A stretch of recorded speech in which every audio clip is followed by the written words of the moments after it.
তোমার বাবা আমার বাবা রাজাকার রাজাকার, তার মানে তারা নিজেদেরকেই রাজাকার হিসেবে পরিচয় দিল। আমি তো তাদের রাজাকার বলিনি।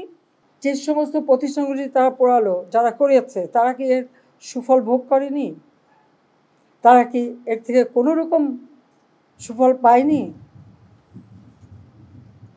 যেখানে কোটা সেই প্রজ্ঞাপন স্থগিত হয়ে গেছে, তারপরে আন্দোলন করার কি ছিল? তারপরে তো আমরা ধৈর্য ধরেছি, ধৈর্য ধরে ধরে তাদেরকে বোঝানোর চেষ্টা করা হয়েছে, বারবার বলেছি। এমনকি এই ছাত্রদের সাথে আমাদের মন্ত্রীরা পর্যন্ত দিনের পর দিন বৈঠক করেছে। একটার পর একটা তাদের আবদার, এটা করতে হবে, আমরা করে দিয়েছি। পরে আবার ঘুরে যেয়ে সেটা না, আরও চাই। করতে করতে হ্যাঁ, কোটা তাদের যে দাবি ছিল তার থেকে অনেক বেশি আমরা দিয়ে দিয়েছি। কিন্তু একটা জিনিস আমি লক্ষ্য করলাম, ওই মুক্তিযোদ্ধা এবং মুক্তিযোদ্ধা পরিবার বা মুক্তিযোদ্ধার দিকেই জন্য তাদের বেশি মানে একটা ক্ষোভ।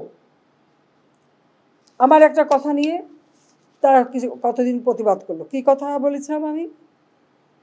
আমার কথাটাকে বিকৃত করা হয়েছিল। আমি বলেছিলাম মেধা মেধা মেধা, কোটা না মেধা।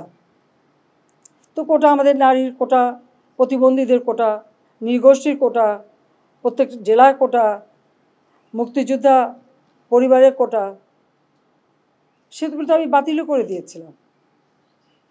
তারপরে কোটা না মেধা, মেধা না কোটা, তবে কোটা মেধার মধ্যে এত তফাতের কি আছে? এখানে মেধাই তো হয়।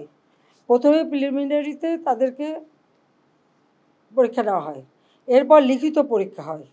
লিখিত পরীক্ষা পাশ করলে তখন তাদের ভাইবা নেওয়া হয়। ভাইবা নেওয়ার পরে তারপর যখন পদায়ন করা হয় তখন যারা মেধাবী তারাই পায়। আর অবশ্যই কোটাগুলি ভাগ করে দেওয়া হয়। তাহলে যারা পরীক্ষা দিয়ে মেধাবী তারাই তো পাচ্ছে। সেই সূত্রে আমি বলেছিলাম যে কি মেধাবী কি শুধু মানে মুক্তিযোদ্ধা পরিবারের সন্তান সন্ততিরা কি মেধাবী না? তাহলে মেধাবী কি শুধু ওই রাজাকারের ছেলে মেয়ে? এটা বলার সাথে সাথে তাদের স্লোগান, তাও কি বিকেল 4টায় আমি প্রেস কনফারেন্স করি, কয়েক ঘন্টা চলে যায়, হঠাৎ রাত্রেবেলা বোধহয় 11টা 11:30টার দিকে দেখলাম অনেক ছেলে মেয়ে বের হয়ে আসছে, মেয়েরা হল থেকে বের হয়ে আসছে। তাদের স্লোগানটা কি? যে তারা রাজাকার, তুমি কে আমি কে, রাজাকার রাজাকার, তোমার বাবা আমার বাবা রাজাকার রাজাকার। তার মানে তারা নিজেদেরকেই রাজাকার হিসেবে পরিচয় দিল। আমি তো তাদের রাজাকার বলিনি। তারা নিজেরাই স্লোগান দিয়ে নিজেদেরকে রাজাকার হিসেবে পরিচিত করলো সকলের কাছে। এবং এটারই প্রতিবাদ প্রত্যেক শ্রেণী পেশার মানুষ কিন্তু করেছিল, সকলেই। হ্যাঁ, আমাদের ছাত্রলীগ থেকে শুরু করে, যুবলীগ থেকে শুরু করে অন্যান্য সংগঠন, প্রগতিশীল সংগঠন, সকলেই কিন্তু এর প্রতিবাদ করেছে। এমনকি কোনো সেকশনের মানুষ নাই যেটা প্রতিবাদ না করেছে। তখন তারা তাদের স্লোগান পরিবর্তন করলো। কি স্লোগান? চেয়েছিলাম অধিকার, হয়ে গেছি রাজাকার। আরে রাজাকার তো আমি তোমাদের করি নাই, তোমরা নিজেরা স্লোগান দিয়ে তোমাদেরকে রাজাকার করছো।